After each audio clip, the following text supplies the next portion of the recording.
So now you've swiped right and you found the one. Now what? One of my favorite types of coaching to do is premarital coaching, because I find that most people that are ready to tie the knot and spend the rest of their lives together don't even know each other.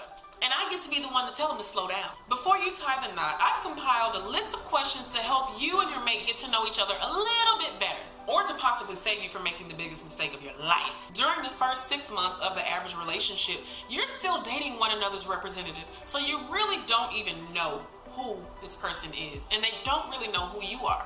The next 6 to 12 months of the relationship you're spending in the definition stage, which means you're actually defining what this relationship means.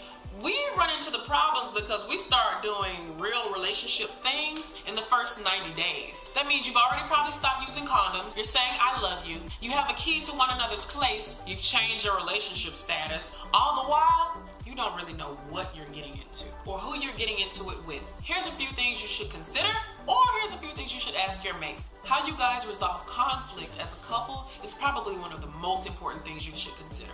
Ask them what feeds their ego. Everybody has an ego, but sometimes people get their egos fed in ways that would not respect the boundaries of a relationship. Find out about what their insecurities are. Oh, this is a good one. What parent do they resent the most and why? Ask them what they ate for breakfast before school when they were a kid. I know that question seems kind of odd, but it gives you a little bit of insight into their childhood, how they were cared for, or maybe the lack of care that they got. Ask them what they want their child to have the exact same childhood that they had.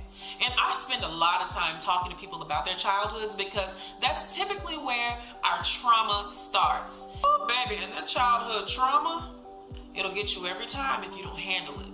Nobody made it out of childhood unscathed. I don't care how perfect yours was. Ask them if they had a few hours to talk to a loved one who had passed away, who would they choose and why? Find out who the first person is that they call when they get depressed or anxious. And last but certainly not least, find out what mental issues they have. Have they been diagnosed with a personality or behavioral disorder? Or maybe they have not been diagnosed but need to.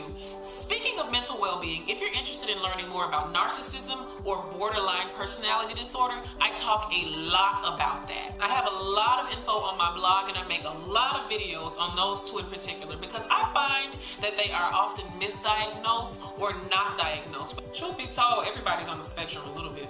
All y'all crazy. So congratulations on your new relationship. I hope it lasts forever. But please, please, please ask the right questions. If you want the questions in written format, then go to my blog, theblendedinblack.com, and you will find the questions there. I am your life coach, NAJA Hall.